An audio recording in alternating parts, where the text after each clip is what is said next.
Hey guys, I'm trying to record a video after a long time.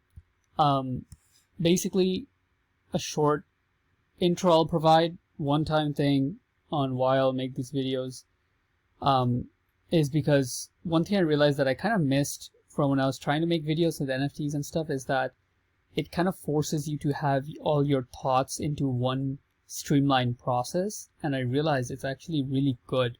Like, it's one of the underlying superpowers of, I think, content creation, is it forces you to take all the information and cram it down into a chronological order, so you can have it shown to the viewer, but then what it does for you as a side effect is you understand the thing better as well. So this is not me trying to grow this channel in this, in any kind of direction. It's basically what I'm doing right now is, as a hobby, in the weekends, every week, I'm going to be taking an hour to 2 hours max, and just going through. There's a set of people I have identified on Twitter when there was the bull market that have been able to call the tops, time things right, and are very just intelligent overall. And I'm just going to look at what they are saying on a weekend to weekend basis and kind of summarize where we are in this market. My goal is to accumulate cryptocurrencies when the accumulation time comes, and then get into projects that are really good, and basically be able to catch the upcoming layer ones, etc., for the next bull run. All right, so there we go. That's a minute intro on what this is about. So I'm going to start at the top. This document I've been putting together basically every weekend. Like I said, I just go through and screenshot some of the key things that are coming up for people that I'm following, and then I'm going to be putting some comments and just going over it and talking just like I'm doing right now. Alright, so first, screenshots. I have some comments here on the side. Dismiss.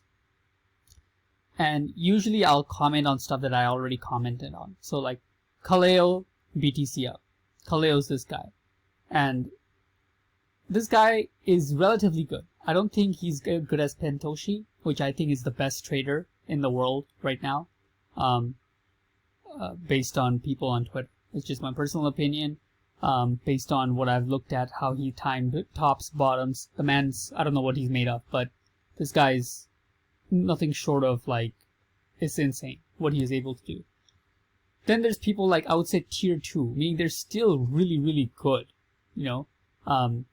but they're just not like Pentoshi. However, I still take their opinion into account. So Kaleo believes BTC is up, and he's more like a permabull. He's basically waiting to be bullish. That's most of his tweets.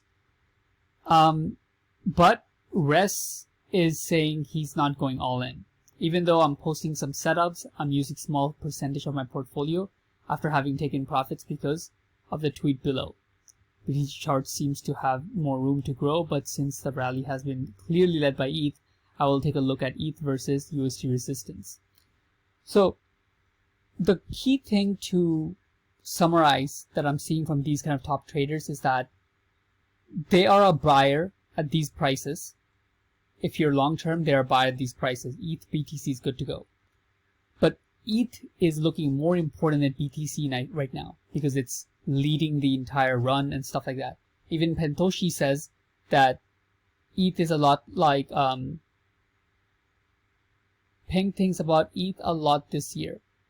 If you were to rug pull ETH, first look OP, then they would simply be redistributing the horny cattles in the purple box where they had their GUI with them repeatedly. One could say this is the most important box of all time. Now, you can't really see it here, but basically this box is pointing to is around 1700 ETH price.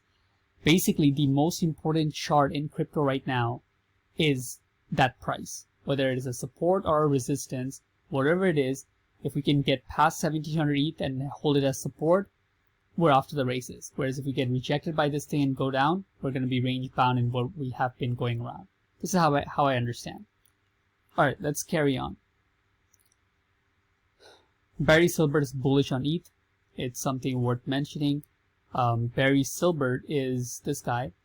And if you look at his crypto, if you look at his Twitter, he's actually one of the he's involved in the one of the most highest performing VC funds in the last couple of years, and so I take his opinions pretty seriously. AKT CEO bullish on helium. This guy, he's the CEO of Akash Network. Now, what I realized in the past is, whenever he's bullish on any other chain, it's a good thing about that chain.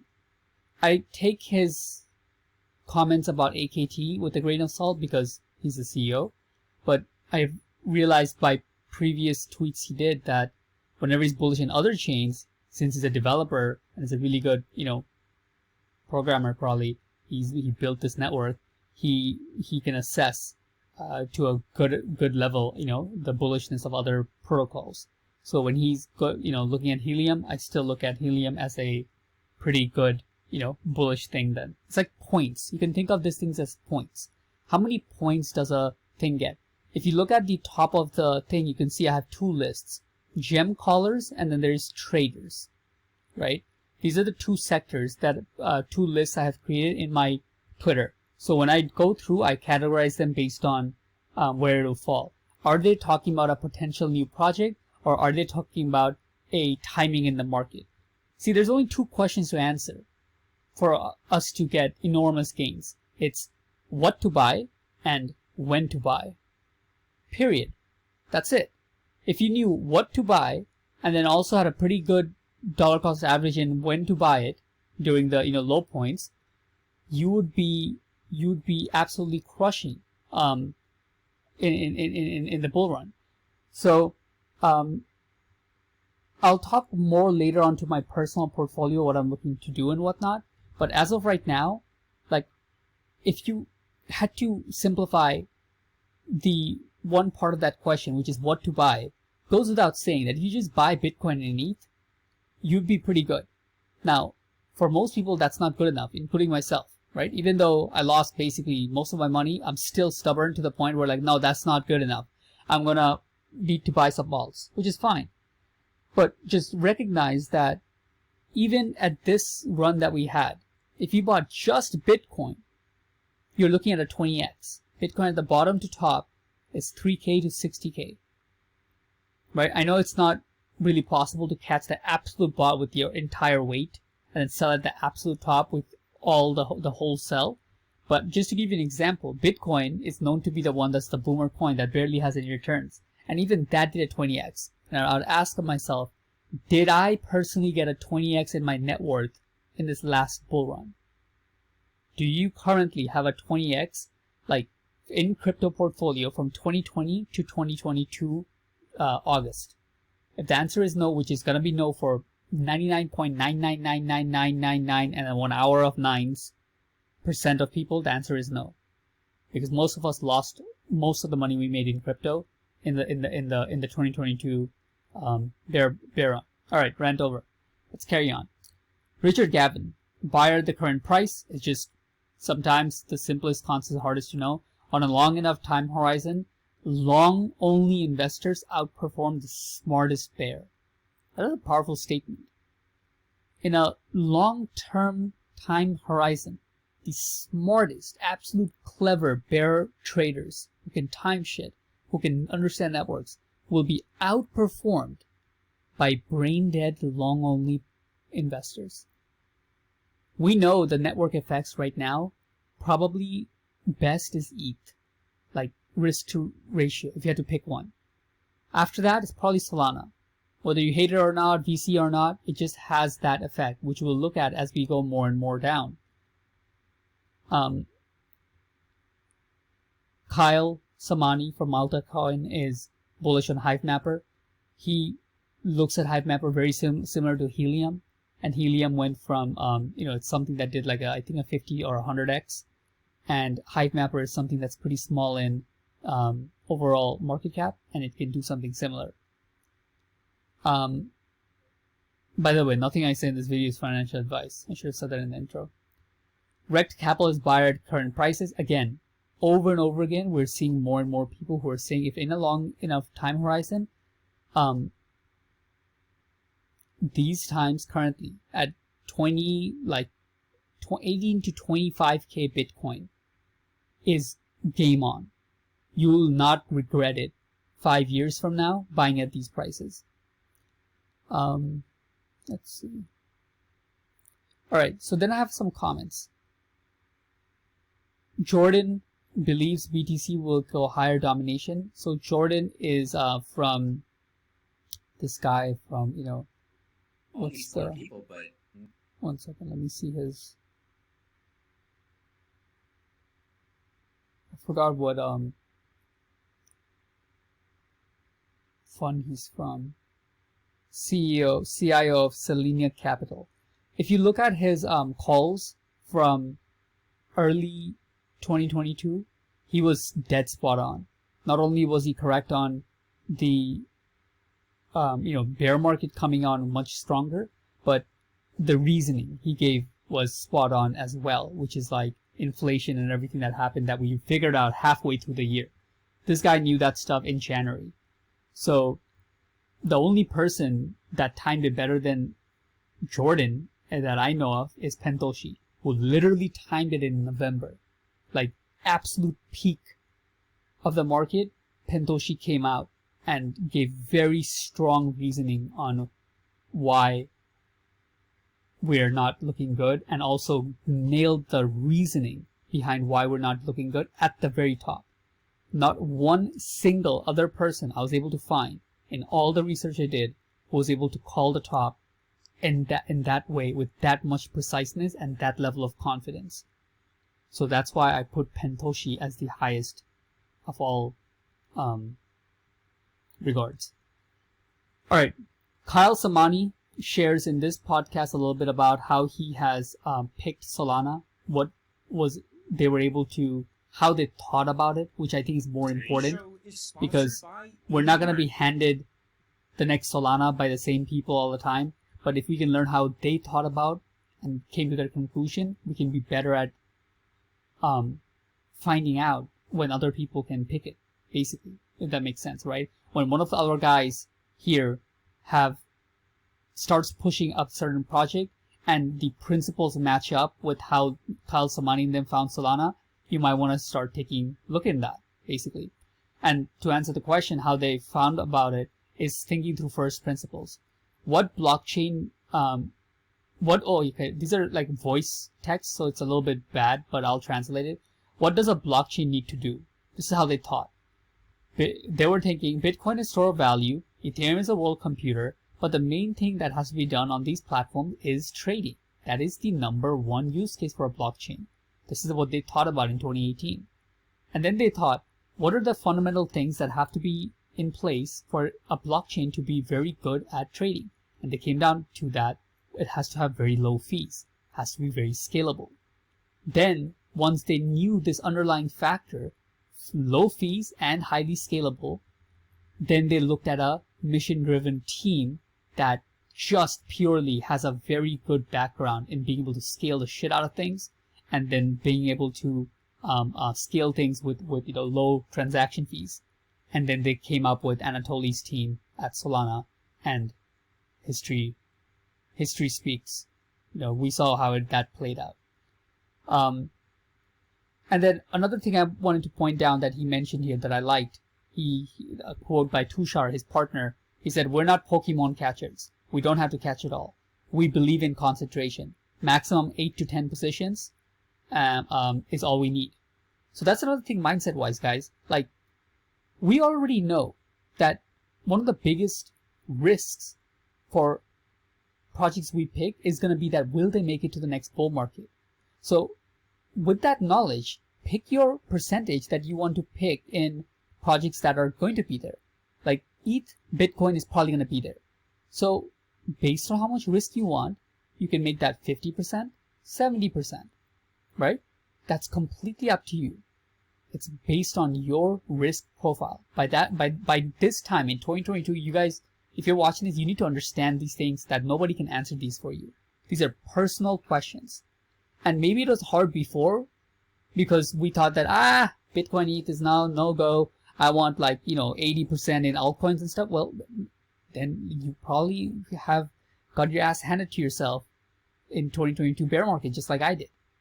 So now it's time for us to learn and pick. It doesn't mean you have to go 100% Bitcoin and ETH, but it has to be a considerable amount, I would say.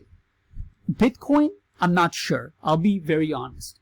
Bitcoin, for me personally, the only reason I'm still thinking of making it a thing is because we just happen to finally be in a world where America is potentially on its way out. It's going to be they're printing huge amounts of money and stuff like that.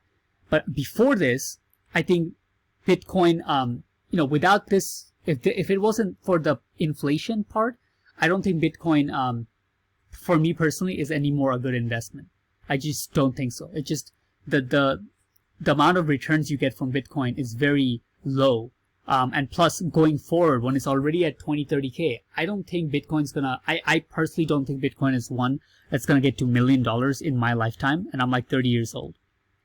I don't want to get into, this is what my personal thing. I think it will get to $1 million plus one day, but I don't think it's gonna be in my lifetime. It might be another 50 years or something like that. And even if it did, let's say it did, 10 years from now, it's still, I don't think it's a good return on investment compared to the risk reward available, such as ETH. ETH at around $2,000 per coin is, I believe, much better. And then Solana. As of right now, based on what I'm seeing, whenever I'm going to get into, which I'm waiting really for Pentoshi to give the green light, and maybe a few other people, if they start becoming bullish, but Pentoshi's not, I might start nibbling in. But until Pentoshi really goes in, I'm not going to be really, jumping in, basically, and going in heavy. But whenever I do, I'm thinking of putting more than 50% in just Ethereum and Solana. And so yeah, that's basically, just giving a little bit. I can't find the comments where I am at. There. Okay, so that's that. Olaf Carlson Wee is founder of Polychain Capital. Again, somebody who's an absolute insane investor. He's only a long only. He was the first employee in Coinbase, and he has his own fund. And this guy, I love him because he is one of the only people who's at their level, meaning like $1 billion level, and one of the OGs and stuff, who gives outright calls. Like Alpha, is an absolute degen, basically. Right? If you look at Brian Armstrong, any interviews he does, it's barely, I feel like there's no reason watching it, other than macro idea. Because he never gives any insight to the viewer of the video of what they are investing in, nothing whatsoever. Olaf is the absolute opposite. This guy actually goes in and he just goes in hard. It's it's a huge buying opportunity. These are the coins I'm looking at. These are the projects that's going to crush it. Oh, by the way, it's not financial advice. He covers his ass afterwards, but he doesn't hold back. He's awesome. I would recommend anybody watch every video you can get him. He speaks in or anything. I have every weekend, I look at, he's one of the people that I search on YouTube and just search anything that I can find under the name of Olaf. And then I take some notes. So some of the notes from this week is, he does the same thing. Basically, they asked him, what's your strategy? He said, I'm still doing the same thing since I started in 2014. I find a piece of technology that will allow a new set of activities and behaviors. I understand deeply why it's important to be able to do those activities. Then I invest early and I hold for the long term. 4 things, right?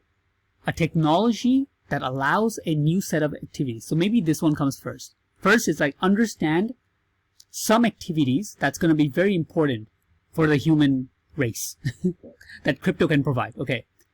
Once we got that, then what's a technology that will allow that to happen? So basically, which blockchain, which coin, which will allow that activity to happen? Invest early, then hold for the long term. Now, this guy holds really long term. I don't think he even takes, substantial profits during bull runs, from what he sounds like. He does some, but he says there's projects that he holds for very long term until it really plays out. And Ethereum is a good example of that. They bought Ethereum in the ICO for cents, and and they held until like a big percentage. They only sold, I think, in this year. I mean, in 2021. So just think, that's not easy to do. That's 2015 to 2021. That's like 7 years, right? Or whenever ETH came out, I don't know. It's like 6-7 years basically to hold something. That's like 2 cycles. So just to give us some comparison.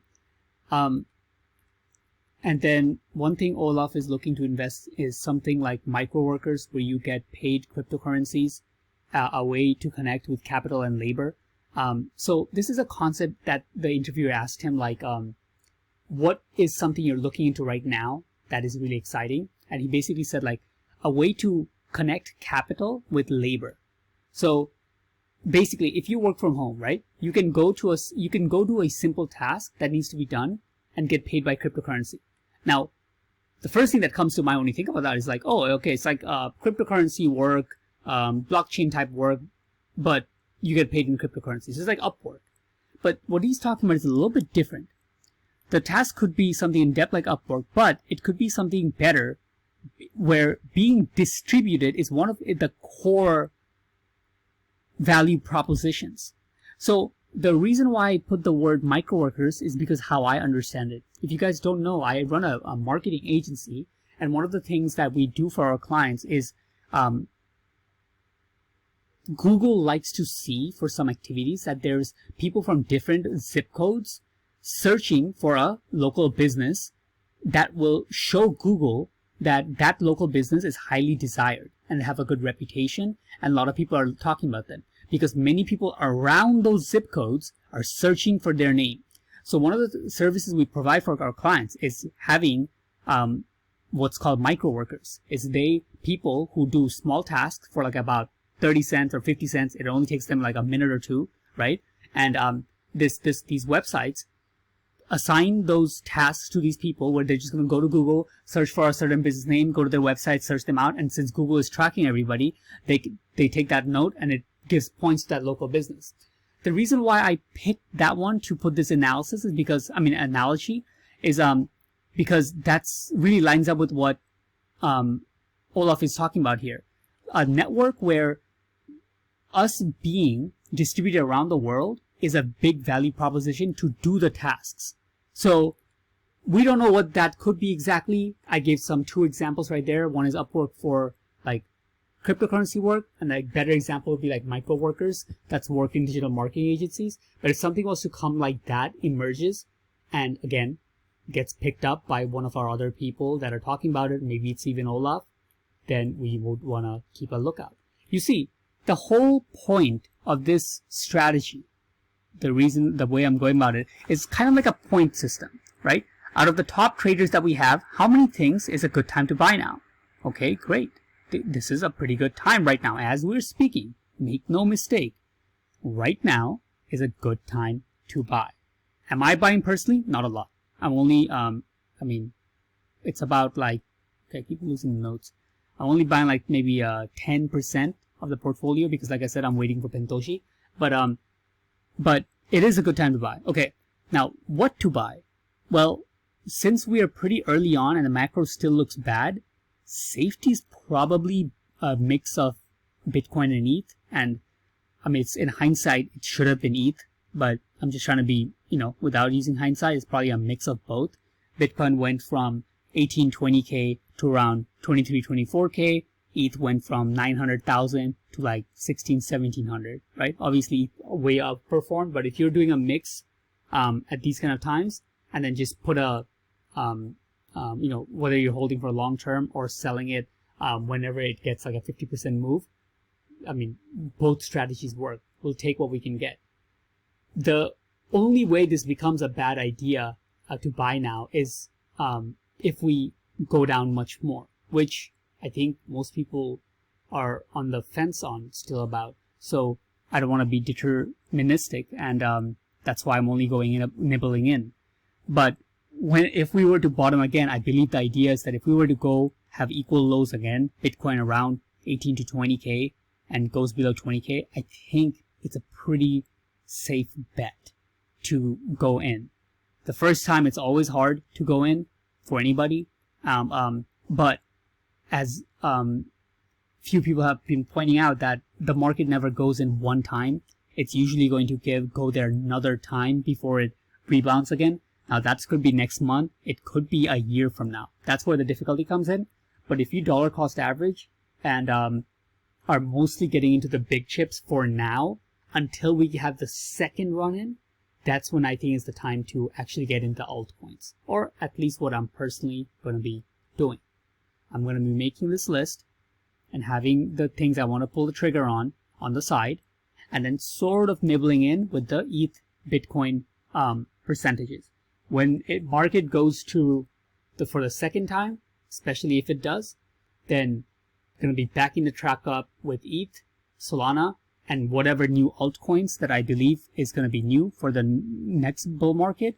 And I'm going to be offloading any Bitcoin that I have into probably ETH or Solana, probably both. So again, I'll leave it at that, guys. I don't want to make this video too long, but at the same time, it's not going to be too short either. From now on, it's going to be around 20 to 30 minute video. And like I said, I'm going to be treating this as my complete personal diary. So if you get any value from it, if you watch it and stuff, then that's great. If not, then don't expect this to turn into anything like a group, or like I'm not going to even have a Twitter profile. I'm just treating this as my diary. Like I said, 1 to 2 hours a week for me to keep a pulse. I just don't want to leave crypto this time. That's all this is about. All right, that's it. Peace. See you next week.